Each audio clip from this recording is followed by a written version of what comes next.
I'm Marie DeNoia Aronsohn at Rutgers University's Eagleton Institute of Politics. I'm here today with Jane Kenny, who served as Chief of Policy and Planning and Commissioner of the Department of Community Affairs in Christy Todd Whitman's administration. We're here to discuss the administration as part of an ongoing series of interviews for the Center on the American Governor. Jane, as you know, this is our second interview that we're conducting for the Center on the American Governor. The first time around you spoke of your time in the Kaine administration. This time we'll be focusing on Christy Whitman's administration in those 7 years.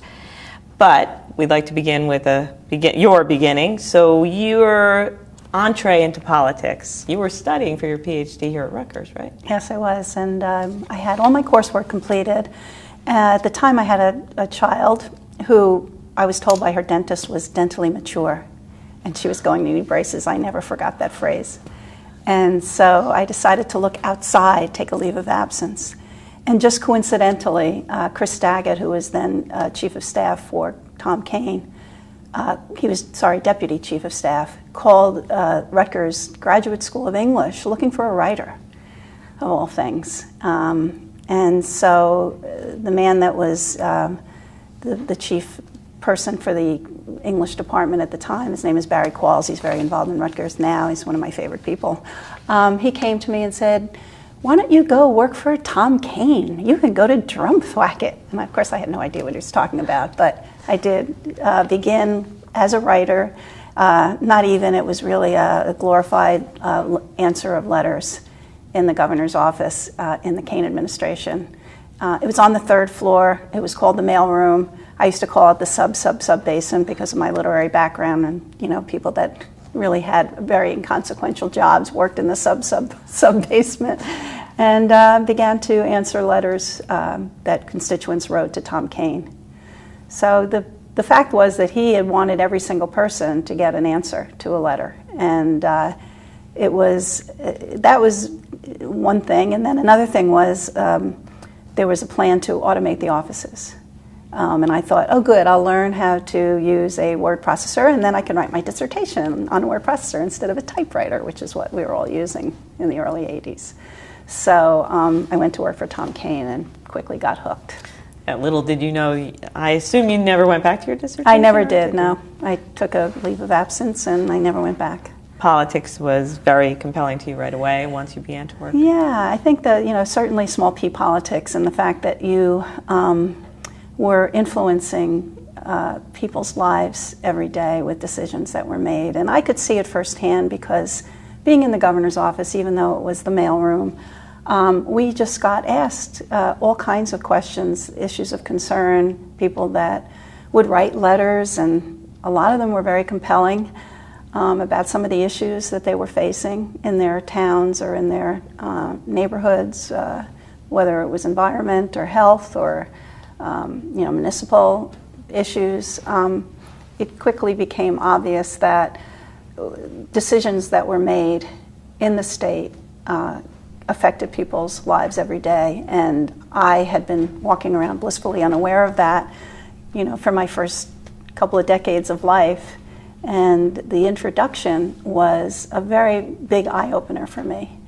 And I think I was also really fortunate because I got to work for somebody like Tom Kaine, who, although I didn't work for him directly in those early years, I had to watch him carefully so I would know what his voice was and how he spoke and how he handled issues, and so I could write letters in his voice. And it was an incredible education, an incredible introduction to government. You were with the administration all 8 years. Well, actually 7, because I came in, I finished my last course in May, and I remember I had the interview with Chris Daggett, and he said, "When can you start?" And I said, "Well, I'm not finished teaching. I have to turn all my papers in and everything, so I don't do that until May 18th. And he said, "Can you start May 19th, which was a Thursday?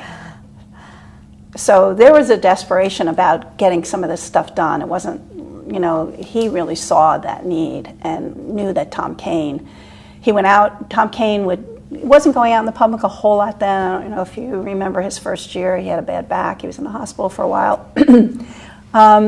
And there was, it took a while to get the administration going because of the recount. That took several weeks. I wasn't around for any of that. But so when I got there in May, after a year and a few months into his administration, he had been out. Whenever he had been out, people would say, "I wrote to you 3 times and you never answered my letters." And he was really getting frustrated about that. So I think Chris Daggett understood that this was a priority, and they also made this other decision to automate state government because they knew that you weren't going to be able to handle those kinds of issues, tracking bills and getting back to people and doing mass mailings and all the kinds of stuff that we take for granted now, the way we can easily communicate with people, and then people weren't even really faxing. They were basically putting letters in an envelope with a stamp and putting it in a mailbox. That's commitment. If you wanted to Right. communicate with someone, that's how you did it. Right. So yeah, I stayed for 7 years. When he got reelected, as you remember, by a sort of historic majority, and gave us a lot of credit in an office that we then formed. We had formed after about a year after I was there. We changed the mailroom into the Office of Constituent Relations, and made it much more professional. Hired a lot of young people right out of college, really great writers, a lot of really people that you would recognize their names if you heard them today. A terrific group of young people who were passionate and committed to government and committed to doing the right thing and getting the word out. And it became, we went to town meetings and would answer questions of constituents. We did all that community outreach, stakeholder outreach. We didn't know what it was called, but we were doing all the kinds of things that I spent a lot of time in my life in later years in my public life doing. But that was really the beginning of it. It was such an eye-opener. And he felt when he got reelected that he gave a lot of credit to our office and the outreach that we had done and the relations that we had formed with communities and nonprofits, et cetera. So he promoted me at that point and brought me downstairs to, the good real estate, as I always like to say. And I became a senior aide first to the chief of staff, but then he asked me to be cabinet secretary. So I started working on issues as a senior aide for the governor. So I stayed for 7 years. Turned the lights out at the end of the administration. Turn the lights out. So after you turn the lights out, and where are you? What do you do next? Well, I was really fortunate because towards the end of his tenure, I was offered a job. I had been working with, Tom Kean believed that you had to form partnerships with the business community, and a lot of the issues I was working on, specifically the arts, I got to know different members of the business community and tried to help them help the state. We had the policy, but they could help us implement it. So one of those CEOs offered me a job as vice president for corporate and community affairs. So I was lucky. I had a job, so I stayed with Tom Kean till the end and did the transition for him because I wasn't out looking. I knew, and the CEO allowed me to do that. So I stayed there for 4 years. I didn't know it was only going to be 4 years. I didn't know that Christy Whitman would be elected governor, and that there was no way that I was not going to want to be part of that. When did you first hear that name, Christy Todd Whitman? Well, she worked in the last year of the administration. I do remember really clearly, though, I was in the governor's office, of course, working for Tom Kean, and he, if you know the way the governor's office works now, he still used the very small office as you face the place where they give press conferences. He was all the way over on the right in the corner, a tiny little office, and he stood up most of the time when he worked because of his back, and he would always be standing when you walked in to give him a briefing or give him information. And I remember I was in there for some reason, and he said to me that he was going to appoint Christy Whitman to be president of the Board of Public Utilities. And he had wonderful things to say about her, and it made me very curious to meet her. I knew she had come from a family of public service and didn't really know much about her other than that. And that was the first time I had heard. Her mother used to write to Tom Kean. She was on the Board of Higher Education, and she obviously had been very involved with the Republican Party. So I knew the name because I read the letters, and she was a beautiful writer, so I noticed that. But hearing about Christy, that was the first time I had heard her name when she came to BPU. And the first time you met her? Probably with the first cabinet meeting. I don't remember the first moment I met her, but I remember that we did have a cabinet retreat up at Waterloo Village, and she was there, and that was when I talked to her more informally for the first time. And but BPU at the time was in Newark, and so she wasn't as I didn't see her as often as I saw the other cabinet members, and it was the last year of the administration, so things were really dying down. But when I went to the private sector, I ran into her a lot because I had been in this national organization called Women Executives in State Government, and then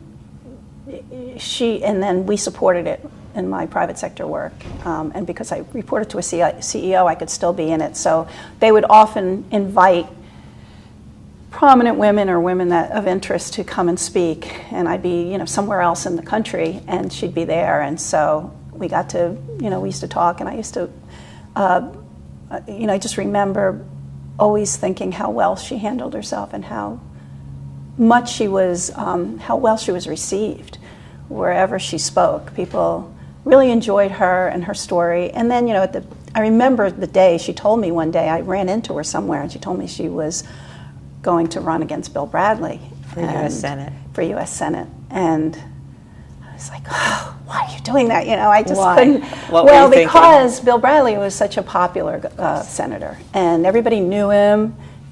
Play sports in this country, and you're a star. And he was a good, basketball player. And I just thought that it was almost a setup, for her. I mean, just frankly, I just didn't understand it. And but she was so. I had to admire. It wasn't as if I thought, oh wow, she's fools rush in, but it wasn't like that at all. I felt she has a purpose here, and she knows what she's doing. She's made this decision, and this is something that she'll make work for her. Did she express that to you, or you could tell by the way she? I just could tell. Her sense of she purpose? Said to me she was doing it, and I looked at her. I remember, I don't know, I didn't know her well enough to say what. I just kind of listened, and she just said it in a way that was calm and confident, and it seemed to me that she knew what she was doing. And so, of course, I watched her. I didn't work on the campaign. I wasn't involved in any way during that time. But I did see her speak, and I did watch her, and she would come out to these different things that I was at and speak. And I just grew, really my admiration for her continued to grow. I thought she just did a beautiful job running the way she ran that campaign. And it also showed, some of the foibles of a person that wouldn't take on some of these issues, even though, it was a whole thing about property taxes, which really had nothing to do with Bill Bradley. But the fact that he just refused to talk to her in an equal, almost respectful way, I found, and it was sort of changed my opinion of him a little bit, because I had always thought so well of him, and I thought, well, why won't he just answer the question? Even if he is statewide. We don't have that many statewide elected officials, and we're a small state. So, but anyway, as you know, she lost, but she did very well in the campaign. Yeah, were you surprised? Do you remember that evening when the results were coming through, or perhaps you saw it the next day? Yeah, but she came much closer really than people close, thought. And it was sort of like, yeah, good for you, and it was. But then I kind of, lost track of her a little bit, and then I heard she was running for governor, and I had worked with Carrie Edwards in the Kane years, but I really had a tremendous amount of respect for Carrie, really a tremendous fondness for him as well. But I thought it would be just really cool for Christy Whitman to have a chance at this, and because of her, because she'd because be of the her first and the woman. work she had done. Obviously, I'll be lying to you if I didn't say the fact that she was an intelligent, compassionate woman. The fact that gender really had something to do with it. But I also just the whole package. It wasn't a gut reaction. It was just the whole package of what I had seen over the past few years. And although I didn't work specifically in the campaign, I think her brother one time called me and asked me to write something on the arts, and I did that. But one thing we did do was right before the election, we invited her to come to speak to the employees. And I was working at Beneficial, which is now Pfizer, and it was in that beautiful campus in PPAC, Gladstone. And we just had it was a beautiful day, and we had all the employees outside in the grounds. And a lot of people were very interested to hear her, of course. And, it was something that, we just invited everyone. And the next day there was a front page story in the New York Times. She's addressing a group of business people. It was one of those things that you felt, wow, this is really her message, let's get businesses back to the state. Let's, we should be business friendly. And here is this person, and this is what she's going to do. These are the promises she's making. It, I'm not saying it turned anything, but it was a very positive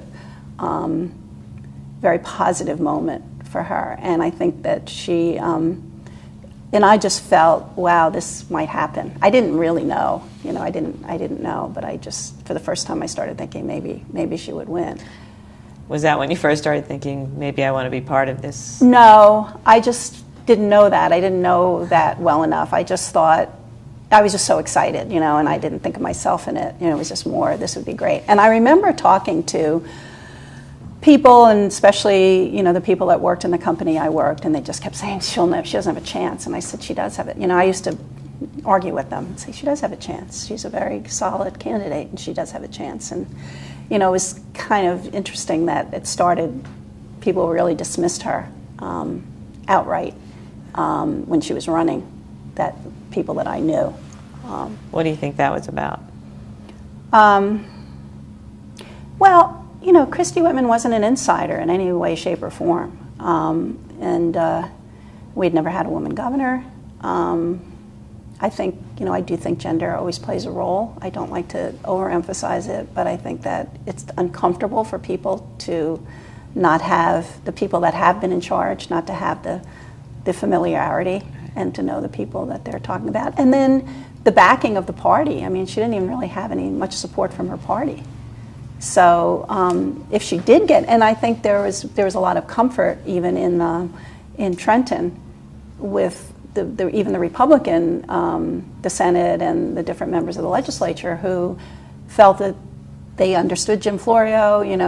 They could work out things with him. They all knew how to talk to one another. And here was this person that they really weren't sure how they would deal with. Some,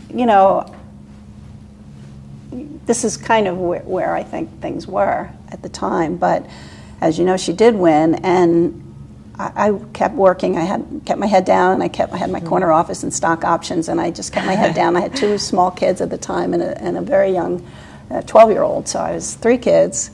And, I had someone living with us at home taking care of the kids, but I was always home early, and my chairman started early in the day, so I was in real early, but I'd be home, at 5 o'clock. And so life was very set for me. And, it was after a couple of weeks, I was like, So then I thought, well, I helped Tom Kean close up the governor's office, and no one in the transition office had ever been in a governor's office before. So I thought, okay, well, maybe I can help as a loaned executive help Governor Whitman transition.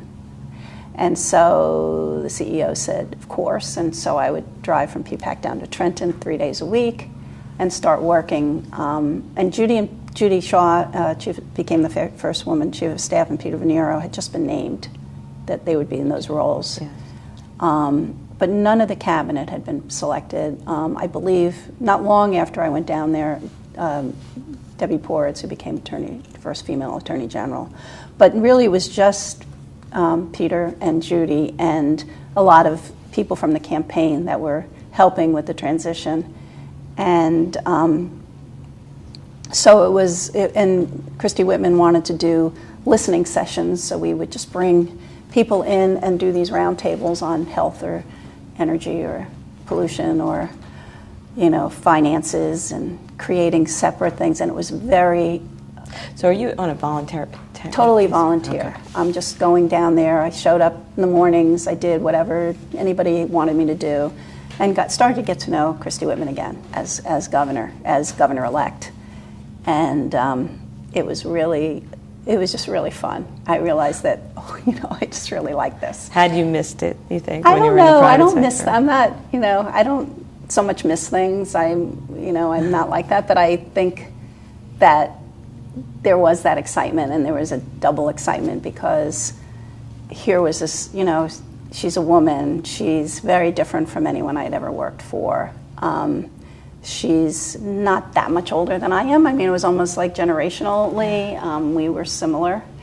She had a great sense of humor. I enjoyed, we laughed a lot, even though things were crazy. There was a lot crazy stuff going on. And I liked her approach. I liked the way she thought about issues.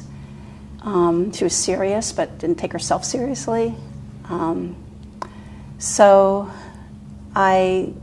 The next thing I knew, I had been offered some cabinet positions, and I just remember going home over Thanksgiving, and we were at my parents' house, and my sisters and brother, and my husband and my mother and father, whoever. There was the generational thing. Everybody was there, and I told them that I had been offered this job to go back into government, to be in Christy Whitman's cabinet, and I remember my father saying, "Why would you give up what you have? And it's financially, you're going to be so much better off if you stay where you are." And my sisters and brothers said, "Oh, that sounds like a lot of fun, and that'd be great." And and it was just, I was struggling with it. And my husband said to me one night, he said, "You're not struggling about whether to stay in the private sector or you're struggling about which position you should take in government."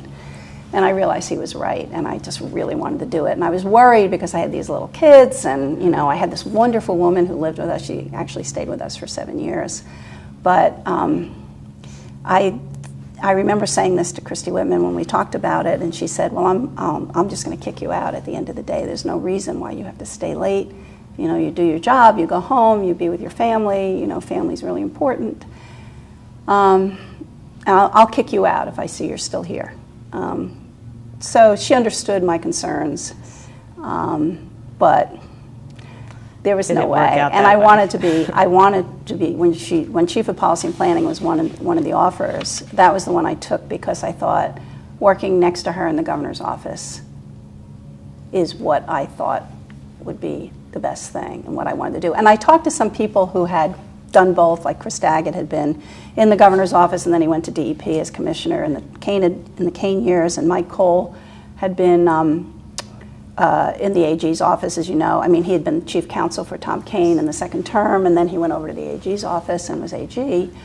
And they all told me, "You're so much better off in a department. Don't go in the governor's office. It's crazy there. You can do so much. You can really, change policy outside the governor's office. You can implement policy." But I didn't listen. I really wanted to work with her directly. That was my main reason for wanting to be back in the governor's office, so I could work with her every day. I knew the difference between being a cabinet member from serving for Tom Kane and being in the governor's office. I knew what the difference was, and I wanted to be working on policy for her because I agreed with her approach, and I thought this probably will be not that hard since, I really, I feel very comfortable with her, how she talks about issues. Was it the right decision? Yes, it was the right decision yes, overall it was the right decision. When you say right, there's so many, I did miss, yes. I did miss kindergarten and second grade. And that hurt. I would go home at night and I'd think, okay, I saw Elizabeth for 45 minutes today. I mean, as an awake child, that was hard. I still can't, when people ask me to come and speak about, balancing everything and doing it all and having a career and children, I always say it's a myth. It's a total myth. I mean, obviously I have a family and have a career, but not at the same time almost. You really need a lot of help to do that. And But the work was exhilarating, very, very tough, very, very tough. It was so many things were going on. She just was, wanted to get everything done the first year, and had made a lot of promises, and very important to her. What were some of those goals, those policies that you worked on that first year? So many things. I mean, some of the things that I don't think people even remember. She did this whole juvenile justice reform. We were very, very involved with that. She had done some work on with a national group, understanding about prisons, and the kids that were being treated were all over the place. There was no uniform way to treat young offenders. So that was an enormous work, and I had a very good policy advisor in my shop, Bruce Stout, who really understood the national implications and understood the issues, and he was invaluable. We worked on environmental issues right away. We already realized that New Jersey had so much contaminated land, underused. The only people that were using it were people that were not, criminals usually. There wasn't any benefit to a town or municipality from this land. And Christy Whitman came to sign the first Brownfields Act, which meant you could clean up this land and put it back into productive use. Health issues, the arts. As it turned out, when I got to Christy Whitman's office, some of the issues I had worked on for Tom Kane were still kind of in the same folder or file, where Liberty State Park, I don't know if you remember, but that was a very controversial issue. In the Kane years, in the Florio years, I think they were still trying to get a golf course right on the park land. We did make the decision that there wouldn't be a golf course right in the parkland, but that was an enormous decision. That was an enormous issue. The Performing Arts Center, I think Judy Shaw likes to say that when that decision was finally made, that the state would go ahead and finish this project that I had actually worked on very closely for Tom Kane. There were four women in the room that made this decision, and I know she was really proud of that, but that went ahead. But this was all right away. I mean, all this stuff was happening. And of course, I didn't work directly on the tax cut. That was coming from the treasurer, and I think he probably worked with chief counsel maybe at the time. But that was something that she had decided she would like to do earlier than had first been proposed. I remember the Senate president was very surprised when she announced that at her first State of the State. Something that took a lot of time that I wish we had postponed, but all for a good cause, I guess, was the second part of the autonomy bill that Tom Kane had passed in the 80s for higher education. And we felt that they shouldn't be regulated, that there should be more autonomy, and that was, if you remember, very controversial. And I worked very closely on that issue. So there were a lot of things going on right away. And Christy Whitman really wanted to hit the ground running, and she did. And I think her first year, and then she did the tax cut, and we were really trying to establish, get businesses back to New Jersey. A lot of it had left and felt that they either didn't understand what the laws were, or they thought they were too onerous, or the taxes were too high. And there was this whole feeling of, we are open for business, and getting business to come back, and there was, constantly showing those numbers and that data. I was very involved with the economic master plan. I was very involved we had to see if privatization would work in any shape or form. This was all in the first year. I mean, I left I left the policy office in May of the following year. And I mean, my staff put together a little thing of all the things that Christy Whitman had accomplished with us as her policy advisors. And it was this long list of issues. One of my main areas of focus too was the area of urban areas in the state.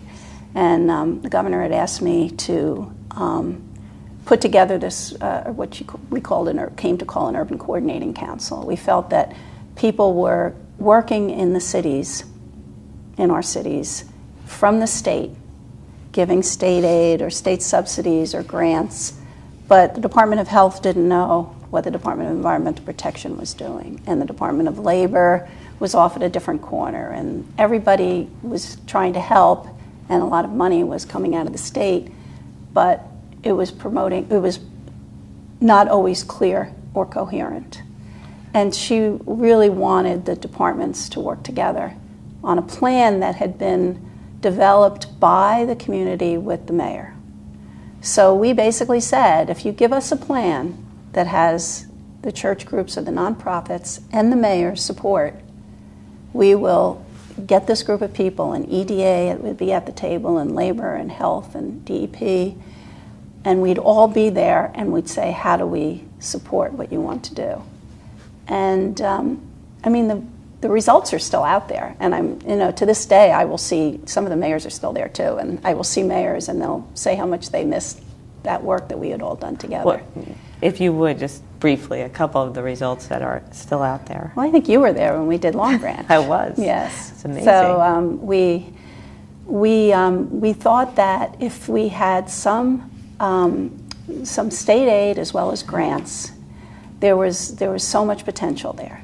Here's this ocean. It's just, and it was so either derelict. A lot of things have been. There was a lot of disagreement about what should happen there, and so it had been at a standstill for so long. And we came in, and because the state was there, and we tried to do a coordinated plan with the city and the nonprofits, we got this developer. We actually brought a developer into a conference that had done Faneuil Hall and some of the work in Baltimore, and we said, we put this, her name is Jane Thompson, we put her in a hotel, that only thing was there was that, I guess, Hilton at the time. And we gave her a beachfront room, and the pier was still standing, half demolished, and there was, just nothing around. And she just saw it. She got it. And they helped us, they worked with us to put together a plan for Long Branch, and Pier Village was one of the first thing where people started thinking, how do you get, a sort of a critical mass of not just apartments, but we also forced moderate and low income housing. So that was part of the developers' agreement. It wasn't just, okay, everything's going to be market rate. We were mindful of the fact that all kinds of people needed to live here. It had to be a vibrant community, and we didn't want to drive people out that had been there for years, but give them the opportunity to, maybe come back and live there again. So that was part of the agreement. But I think that coordinated approach attracted, and the state subsidy as well as grants, and the fact that Long Branch at that point was standing, they understood, the town and the community understood that they needed to speak with one voice, if they wanted to have all these good things happen. And so that was the beginning, and it's great to go there now and see this thriving community. But that had been pretty derelict before that. I remember thinking, if only. And what was it like working on all of this so quickly that first year with the legislature? How did the legislature feel about all this? I think they were really cooperative. When you think about what we got done, it wasn't as if we were handed it on a silver platter. You had to do the process, but we got stuff done. We got legislation passed. We got the tax cut. We were able to make those differences. I think Chuck Atayan was very cooperative, very helpful to us, and we tried to bring them in and see. Process is really important in Trenton, as you know. And some of us really had to learn about that because nobody had done this before. I think that the hardest part really was the fact that, Christy Whitman was a total outsider, and you could say it's because she's a woman or whatever, but the fact of the matter is, when one of the legislators or two of the legislators would walk in the door, they would walk in, and there'd be the chief of staff, female, yes. Me, chief of policy, female, sometimes the AG, female, the governor, female. And this was really a different atmosphere. And I had been in that room with Tom Kean and often had been the only person in the room as a woman, the only woman in the room. Yeah. So, it was very different. In your recollection, were some of the legislators better at that, better at kind of working with you and with the administration than others? Well, it's always the case. There's always the case. And it was true in the Kean years, too, so I can't make, too much of that. But he had more of a camaraderie because he had been in the legislature.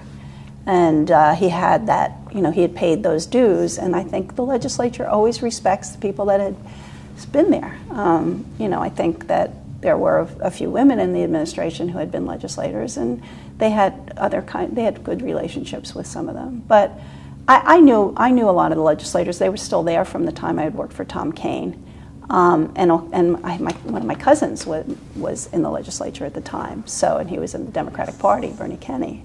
So I did have, I felt that I could go and talk to people. And in fact, in the higher ed, which was so controversial, if you remember, we had terrible articles that came out every single day in the state's largest newspaper, written as news articles, which were really opinion pieces, but really, comparing what we were doing to the takeover of Bosnia, and it was really amazing. But if you remember, except for Gordon McGinnis, one person, the legislature supported us or didn't say anything, and I had talked to every one of them before we announced this, and it made a tremendous difference. So we had a lot of flack and a lot of things thrown our way, but it wasn't from the legislature, and that would have been the end of it. That would have been a loss for her, and it wasn't, so. What was the administration's role on federal issues? Very active. Unfortunately, just at that time when Christy Whitman was elected governor, the 104th Congress came in, and that was headed by Newt Gingrich and the Contract with America. So a lot of people were new in Congress, and one of the issues they were looking at would really have adversely affected New Jersey had they been successful, because they were looking at some of the environmental laws like the Clean Air Act, Clean Water Act. They were looking at Medicare, Medicaid. They wanted to surgically kind of open up a lot of these laws that had been without giving comfort that something better would take its place for the states. And so as chief of policy, I was in charge of the Washington office and federal issues, and I would go to Washington with her, and with the first National Governors Association, a lot of these issues were discussed, and she would meet with the moderate Senate members, especially Bob Dole and Olympia Snowe, which really gave me a tremendous respect for Bob Dole. He was so loved in the Senate by Democrats and Republicans, and it might have been maybe my last witness of the way that you can really work together. And the sort of civility that's so important to have. And I think, sadly, we have lost. But she was really active, and that was another big issue that we were working on in the governor's office, and really writing papers very quickly to show the data of how this would adversely affect our state. And I just remember being in this little meeting room, very small meeting room with her, with Dole and Snow and some others, and basically getting someone to fax me some information about New Jersey. And one of my policy advisors had written up this stuff. He was brilliant on Medicaids, and I don't know if you remember Brian Baxter, but he sent this, and I literally handed it, and the next thing I knew, it was being held by all the people and discussed, and as a way to negotiate a change or a settlement with the Congress. And I remember telling Brian that Bob Dole held his, talked about his numbers and held this piece of paper. So a lot of that stuff was very, we were kind of in the middle of it. We had meetings with Leon Panetta and, in the Clinton years, and Janet Reno would be at the meetings. And but after that first year, or towards the end of that first year, she did become very known nationally because she did the tax cut. and she got to answer. She got to do the response to President Clinton's State of the Union address. And it really was rapid. And she was very popular. I think after the first few months, she had the highest popularity rating that had ever been recorded for a governor, in that time. So so that made things very busy. And there was just a lot going on. It was exciting, yeah. The adrenaline was definitely. There was even discussion later of her as a vice presidential potential. Yes. What was that like? It fit in with all the national attention she was receiving. It was, one more piece of that with people coming in to give her interviews for national newspapers, magazines, writing books about her. It was all, kind of a lot of flutter. But at the same time, she was very seriously governing, and there were a lot of things going on. The Edison pipeline explosion, that was a major tragedy, and quickly worked on legislation to improve pipeline safety. I don't know if you remember, a real tragedy was that was when Megan's Law was passed, that poor people lost their daughter to a predator in the neighborhood. And she had very, very personal connection with that family, and the mother of Megan, what became Megan's Law. She is an amazing woman, the way she was able to gather her strength to get this law passed. And Christy Whitman was just totally involved with that, very, very much so, very much leading those charges. So even though there was all this flurry of activity and speculation, she was governor, and that was what she was doing. What about for you? Did you feel that you faced different expectations because of the governor's gender, because you also are a woman, as you were doing this job? Well, I had never really had other, peers or a female in charge of any place I ever worked. So for me, that part was just fun. I mean, I just really enjoyed that, that person that I was working for was a woman, and there were like perspectives that we shared. It was much more comfortable understanding, how I could help her best.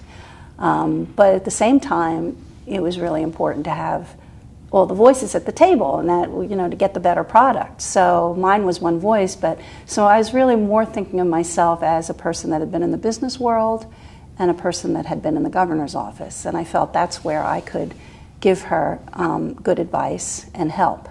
I also felt, having been a mother my whole adult life, I had that perspective, which I think was something we shared. So that I liked not being the only woman in the room. I liked it that we had a voice, and that there was, and certainly had the opportunity to appoint more women to boards and commissions, which we did. And I definitely felt the difference. It wasn't a small thing. Between the two administrations? Yes, in that way. Or just in any other experience I'd ever had in my professional life. Before I was of an age that, before that, the whole blow up between Clarence Thomas and Anita Hill, where people became aware that you should be careful what you say in the workplace, and, there's sexism abounds and all this stuff. People, it was very easy for people to say things when as a woman, you'd walk in the room, people would comment on that, there was always something to be said. So I liked the fact that that wasn't happening anymore. It was kind of a relief. But I also felt when I was in the private sector and that all had taken place, a lot of my male colleagues told me they never, they knew they trusted me, but they never really wanted to be in a closed-door meeting with me again because they had their future to think about. And it just floored me. Like somehow I might try to get money out of the company by accusing them of something. So unlike... Boy, if I wanted to be a whistleblower, there's so many times that any of us could have done that. But, you sort of continue to work on your work. So there, you know, but it was a relief not to have to put up with a lot of the, you know, it's supposed to be funny, you know, it's not always funny. A lot of the younger women really had a hard time. So I was happy that it made a difference to be in that atmosphere, and to be in an atmosphere that was really, I think, very respectful of where people came from and where their thoughts were. On the overall, what do you think were Governor Whitman's greatest strengths? She has an amazing inner strength. She really doesn't get rattled.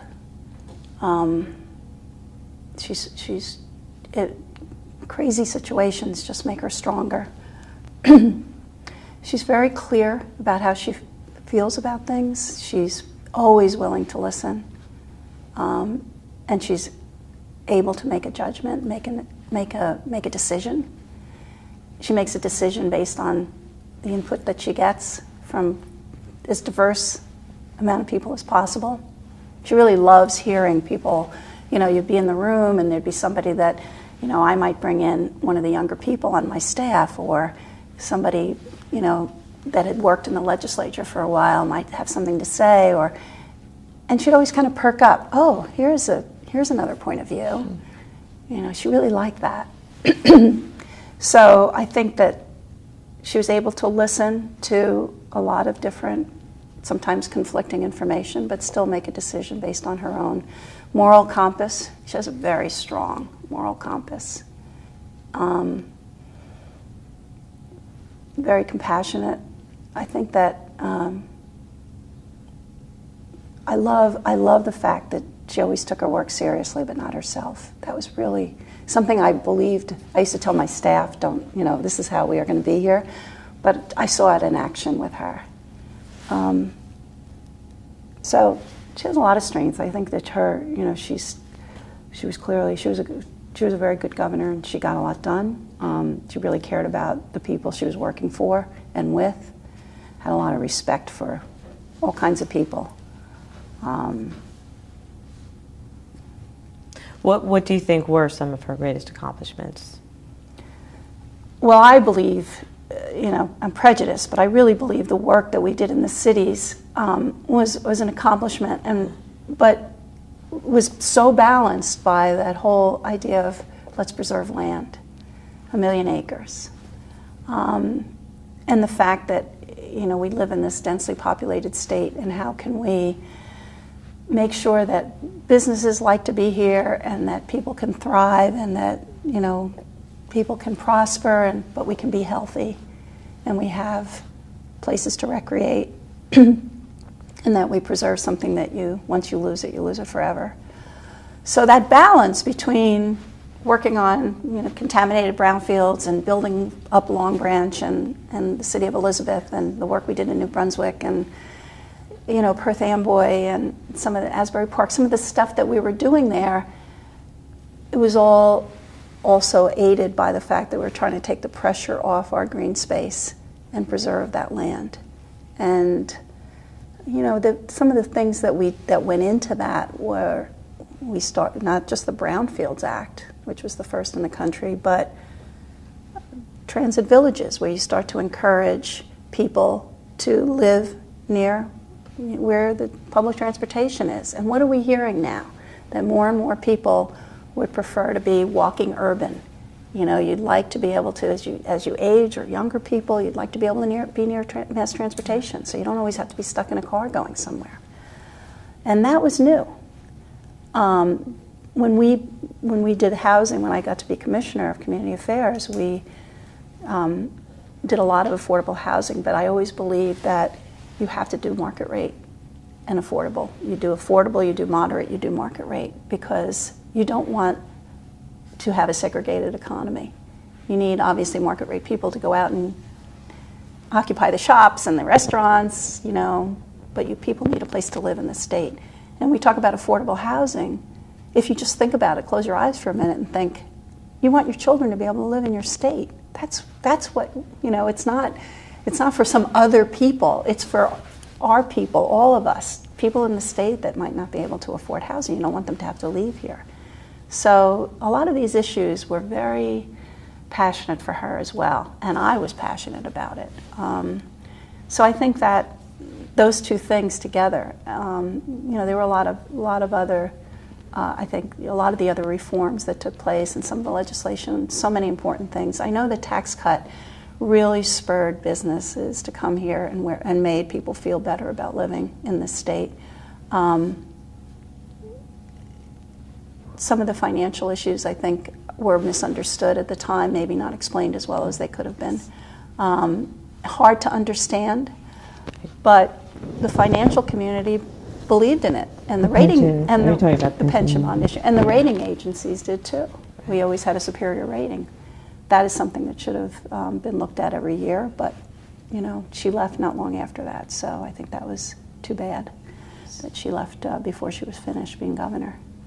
Because you feel? Because I think she probably would have taken another look that next year. She was a very fiscally responsible person and believed that, that was part of her tenet. It's part of her, who she was. So if that seemed to start to be drifting another way, or she would have gotten advice from the financial community again, and as she did the first time, and probably would have adjusted that. What would you say were her weaknesses? Well, that, I think, only because that was never understood. That policy. Yeah, because people didn't understand it, and we knew people weren't understanding it. It was just never got explained well. But when she believed in it, because the financial community embraced it, the rating agencies said this was the right thing. It enabled us to do some things for people in the state that we wouldn't have been able to do. It made sense to people that understood how finances work, but it didn't make sense to the Senate, the senator that was in charge of the budget committee that was from her own party. And some of the things, people say things that are catchy, and that's what people get picked up on. And then years later, it was clearly not working anymore, and a lot of the problems in the state resulted from that. But that should have been looked at again, as I said. Governors that came after her should have adjusted some of those numbers. So I think that hurt her in a very unfortunate way. Her legacy? Yeah, because I think she left the state, and there was really no one to defend her legacy. We were all really busy, because do you remember right after she left the state, not long after that, 9/11 occurred. And she was at EPA when that happened, and it was just so devastating for this country. And the last thing she's going to be doing when she's in the middle of, making sure that, the regulatory agency is working in the way it needs to, is defend herself. So she was in Washington, D.C., and very, very involved in other issues. So a lot of that criticism stuck. So I think that was too bad. But she was a strong governor, got a lot of things done. And I think I wish she had been around for 9/11, because I think she would have been a tremendous leader for the state when we really needed leadership. How would you compare her to the other governors you worked with? Because it was Tom Kean, but also I worked for a year for Don DeFrancesco. Yeah, I knew her better in the end. I understood her better. I mean, Tom Kean was my, mentor, teacher, God. He was kind of way up there. I learned so much from him, watching him, listening to him. And I always was a student. I was always learning the whole time I was there. He was a young person, and he was the master. It's just I always feel like I grew up in the State House, But with Christy Whitman, I really felt we talked to each other as colleagues and peers. She was governor. I had the ultimate, amount of respect for that office and for her as a person. But I just felt I could be useful to her because I understood more what she needed. I also came with more experience in my backpack. Your pack you carry around. I'd spent some time in the private sector. I understood more what the financial community was looking for and needed, and what government could do or shouldn't do to help. But how you can really form those kinds of alliances. So, and I had a good rapport with a lot of the people in the legislature, and I grew up in Jersey City, so I was very comfortable working in urban areas and understood the vibrancy that could be in an urban area. I really believed in that. So, I think that all that was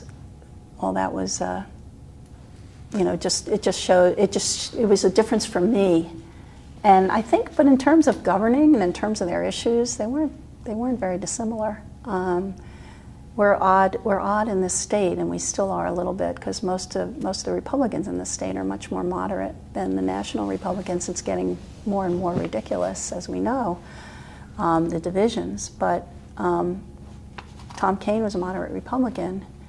I had grown up in Jersey City, so I never met a Republican until I went to college, and I really felt that I really agreed with a lot of Tom Kean's policies. I felt, yeah, you're good to people that need help from the state. There are always going to be people that need some help, and the social programs are important, and yet we shouldn't be spending other people's money in an irresponsible way. So it seemed smart to me. And Christy Whitman had the same feeling about helping those in need, and a lot of the social programs she was very committed to.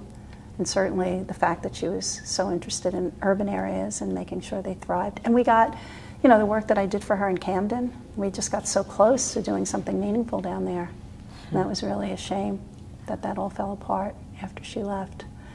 So I didn't see the dissimilar, that they were dissimilar that much in policies. And Governor DeFrancesco was sort of the same. Well, it was different with him, because I think he was really, and I think that was really a flaw of New Jersey's law. I mean, you should not be a Senate president and a governor, an acting governor or whatever. It's just wrong.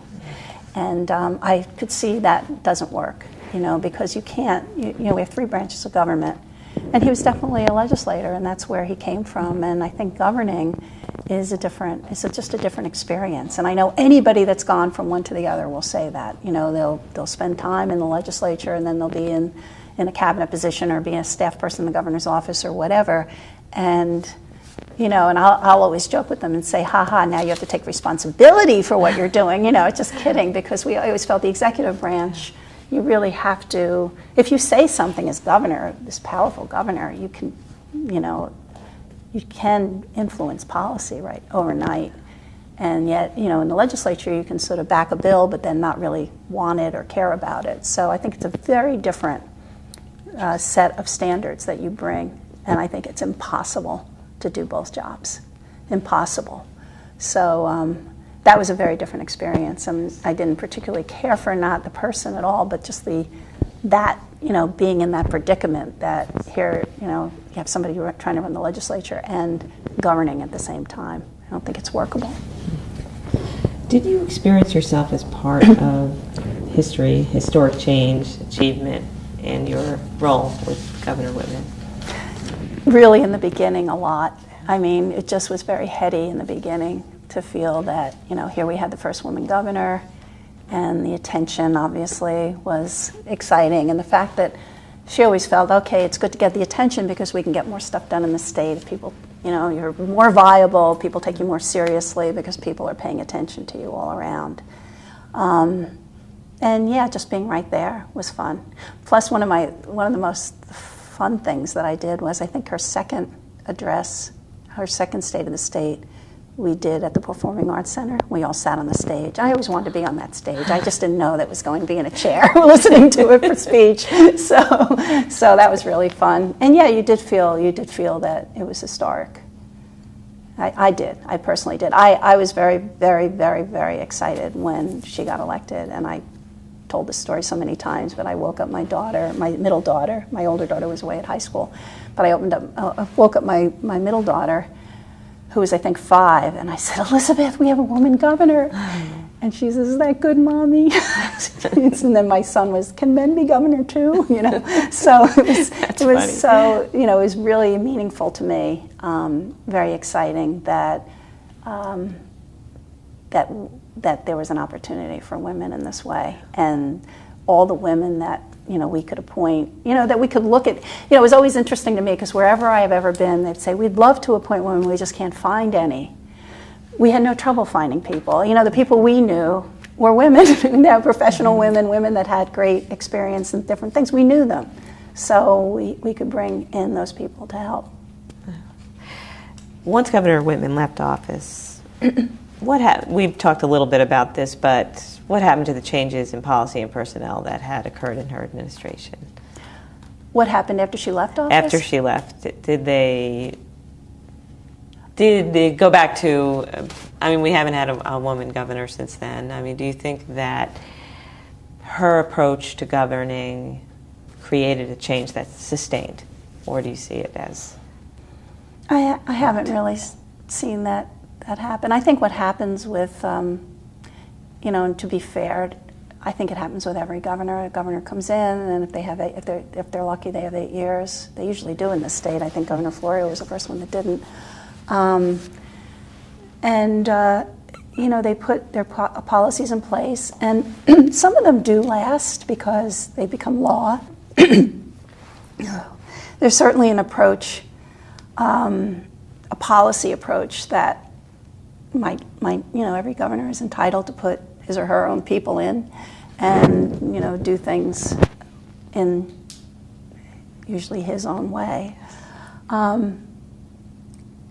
But there are lasting effects from if you do some good things, then you're really happy about those lasting effects. And although they might not continue on, but they're still we still have Long Branch. We still have some of the good things that happen, some of the good housing that went up. We have the open space preserved, and we our cities we're still cleaning up brownfields, but at least it's viable. It's viable land now. We took down a lot of those buildings that were in disrepair, that were an eyesore in the cities. That was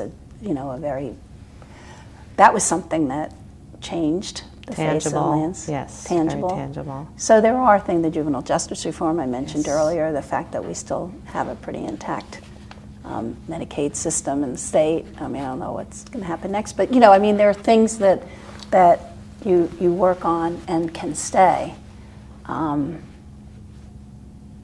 as I said, every governor you can always change a law, you can always change a policy, and that's to be expected. But I do feel we had our turn and we used it well. You've had a very interesting career since your days in government. Tell us about that.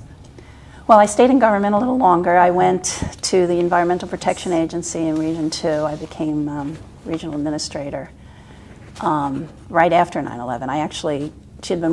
Governor Whitman had been working on getting me there for quite a while, and for lots of reasons, took her a long time to get me there. So by the time she got me there, 9/11 had happened, and of course the face of our country had changed as we know it, and the office that I would inhabit was, those people watched it all happen, and also had to go and test the water right away in the air and make sure that people could continue to walk around down there, and how they should be careful on the pile. And there were just so many things going on. It just really changed.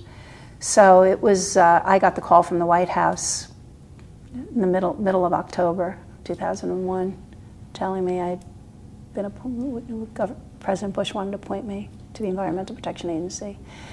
And I remember tears sprang into my eyes, and I was telling my friend about it, and she said, most people cry with joy when they get these jobs. But I was like, oh my God, because I was very moved by, obviously, like everyone else, but I think just being in government, I just really care so much about how it works. And I had spent some time talking to people there, and I knew it was going to be, it's a hard agency anyway, and I just knew it was going to be very hard.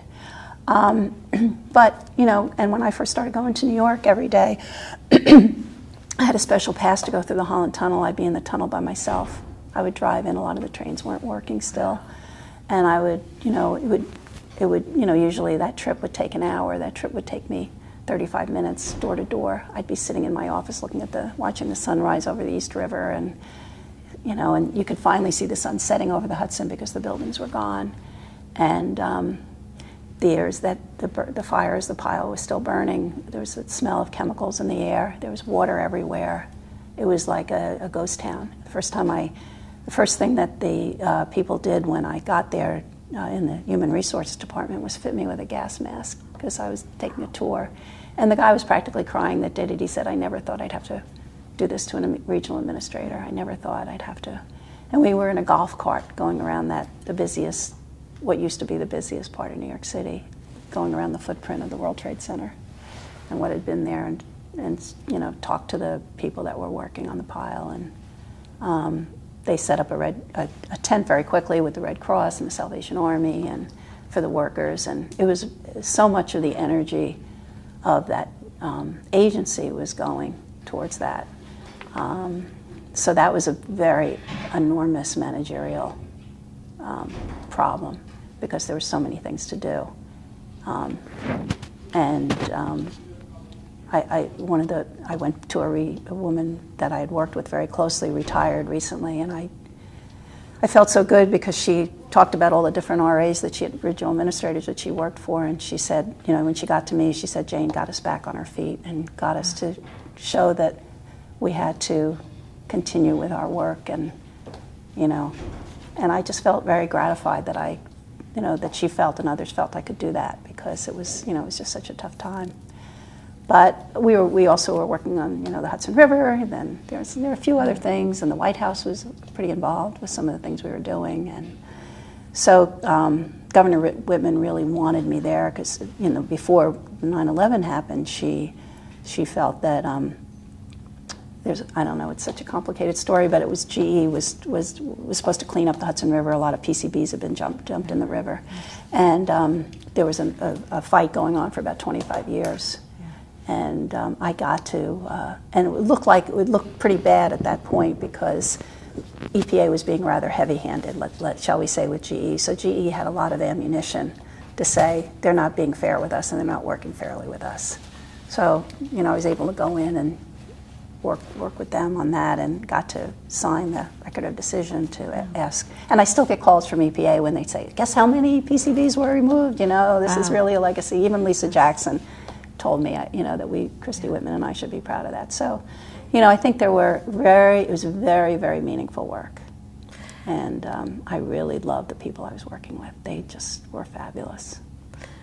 And then I guess the flip side of that part of it was the criticism that the governor took as EPA administrator. Yeah. About Ground Zero, the site. Right. How did you... Well, I wasn't there when that actually happened, but I did have to go before Hillary Clinton, and they had a lot of hearings, and the career people felt, and the scientists felt very strongly, and they had told her, and she had said exactly what they told her to say. If you're on the pile, wear a mask. But the air that had been constantly tested around that pile was at the standard that, was all right for the public to breathe. So she didn't say anything wrong, but the word safe is very hard, and it's very hard to communicate risk. Very, very difficult. It's very complicated. So, I think that, a lot of the people that were doing the rescue effort refused to wear masks. And I know that fire people, because I had the Division of Fire and Safety and the Department of Community Affairs, they are trained when they go into these terrible, burning buildings. They are trained in what they're supposed to do to protect themselves. And it was an emotional response. And in fact, my very first meeting, and I wasn't sworn in yet, so I wasn't permitted to say anything. I went with the acting regional administrator, who was a career person, and the deputy, who was a career person, scientist. We went to Mayor Giuliani's office, we met with the people there, and we begged them to put the fire out. We knew we had the capacity from a scientific and technological point of view to put that fire out. And they knew that the people that worked on the pile, it was a toxic mass, a toxic soup, and they were not wearing masks. And they begged Giuliani, who was put in charge by the Stafford Act. The Stafford Act is powerful, and New York City was in charge. And New York City did a great job, but there are certain things that emotionally it couldn't do, I guess, because they refused. And they were telling us that people, and this is in late October, 5 weeks later, that people really believed that there was so much room down there under the World Trade Center that their loved ones might still be down there walking around, that they knew their way around, and we couldn't do recovery. It had to be rescue. And if they had gone down there with the machinery to put the fire out, they would have been upsetting the police and the firemen and all the people that felt their brothers and sisters really might be able to be rescued. Heartbreaking. It was. It was heartbreaking. I remember I couldn't believe it. I was so, you're so upset about everything anyway, but then to think that we could have avoided, a lot of the issues that came after that. So, is there anything else about the Whitman administration that you'd like to share with us now? I know we've talked quite a bit, but anything that perhaps you didn't get to tell us about that I want to at this point? No, I think we covered a lot. I think it was, I just feel very fortunate that I had the opportunity to work for different governors, and is obvious by the fact that she's my business partner now. I really enjoy working with Christy Whitman. I think she's one of the finest public servants I've ever seen in action. I mean, I think John Farmer was the one that wrote this wonderful article about her, where when he first heard that, Sarah Palin was picked to run as vice president, he had heard a female was picked, and he got a governor, and he got really excited for a minute, but then he knew it couldn't possibly be Christy Whitman because she never, and I'll use the word pandered, to big P politics. She always, in the end, did something following her own moral compass. Very strong system of beliefs that unfortunately doesn't get you winning primaries. So I think that really summed it up. When I read that, I felt, yeah, that's what happens, and it's a shame for all of us.